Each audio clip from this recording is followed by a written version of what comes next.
Hello friends, പുതിയൊരു വീഡിയോയിലേക്ക് എല്ലാവർക്കും സ്വാഗതം. ഇന്ന് നമ്മൾ പറയാൻ പോകുന്നത് ചിപ്പിക്കൂണിൻ്റെ ബെഡ് നിർമ്മാണത്തെ പറ്റിയാണ്. 12-20 സൈസിലുള്ള പോളിത്തീൻ കവറിൽ മുനയുള്ള ഉപകരണം ഉപയോഗിച്ച് 50ഓളം ചെറു സുഷിരങ്ങൾ കവറിൻ്റെ മുഴുവൻ ഭാഗത്തായി ഇട്ടുകൊടുക്കണം. സാധാരണ 300 ഗ്രാം കൂണിൻ്റെ വിത്ത് കവറാണ് നമുക്ക് വാങ്ങുവാൻ കിട്ടുന്നത്. ഇതിനെ ഡെറ്റോൾ ലായനി തേച്ച് അണുവിമുക്തമാക്കിയ പാത്രത്തിൽ ഒരു കവർ കൂൺ വിത്ത് പൊട്ടിച്ചിട്ട് അത് പരസ്പരം ഒട്ടിയിരിക്കാത്ത രീതിയിൽ ഇളക്കിയെടുക്കുക.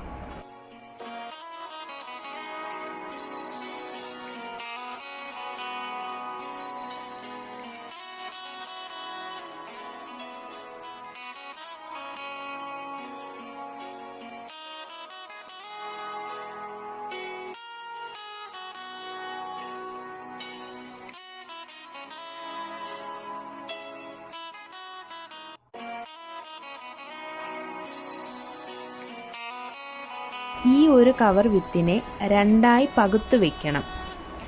ഒരു കവർ കൂൺ വിത്ത് 2 കൂൺ ബെഡ് ഉണ്ടാക്കാൻ നമുക്ക് ഉപയോഗിക്കാവുന്നതാണ്. വിടർത്തി തുറന്നു വെച്ച പ്ലാസ്റ്റിക് കവറിൽ അടിഭാഗത്ത് കുറച്ച് കൂൺ വിത്ത് ആദ്യം വിതറണം.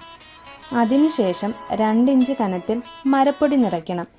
ഈ മരപ്പൊടി ചെറുതായി അമർത്തി കവറിൽ ഒതുക്കിയ ശേഷം കവറിൻ്റെ വശത്തോട് ചേർത്ത് 2ആയി പകുത്തു വെച്ച കൂൺ വിത്തിൻ്റെ പകുതിയുടെ 1/4 ഭാഗമെടുത്ത് വട്ടത്തിൽ വിതറുക.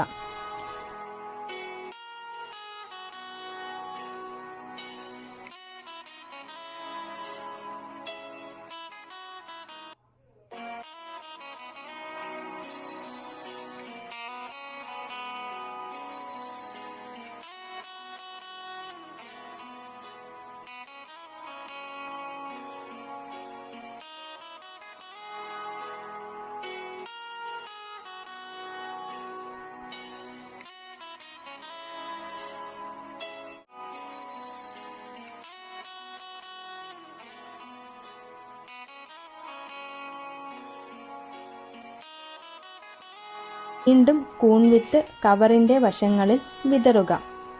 ഇങ്ങനെ 4 ലെയർ കൂൺ വിത്ത് തൂകി കവർ ഒരു റബ്ബർ ബാൻഡ് ഉപയോഗിച്ച് കെട്ടിയെടുക്കുക.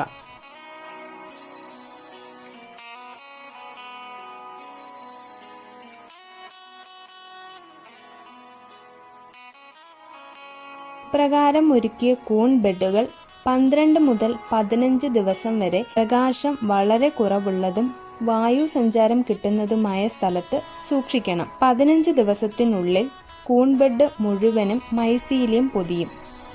പ്ലാസ്റ്റിക് കവറിൻ്റെ പുറം ഭാഗം വൃത്തിയുള്ള ബ്ലേഡ് ഉപയോഗിച്ച് ചെറുതായിട്ട് ഒന്ന് കീറിവിടണം. അതിനുശേഷം വിളവെടുപ്പിന് ഒരുക്കിയ മുറിയിലെ ഉറികളിൽ തൂക്കുക. ആവശ്യത്തിന് വെള്ളം സ്പ്രേ ചെയ്ത് കൂൺ ഷെഡിലെ അന്തരീക്ഷ ഊഷ്മാവും വായു സഞ്ചാരം എന്നിവ നിയന്ത്രിച്ച് പരിപാലിച്ചാൽ 4-5 ദിവസത്തിനുള്ളിൽ നല്ല ഭംഗിയുള്ള കൂൺ മുള പൊട്ടി വരുന്നതായി നമുക്ക് കാണാൻ കഴിയും.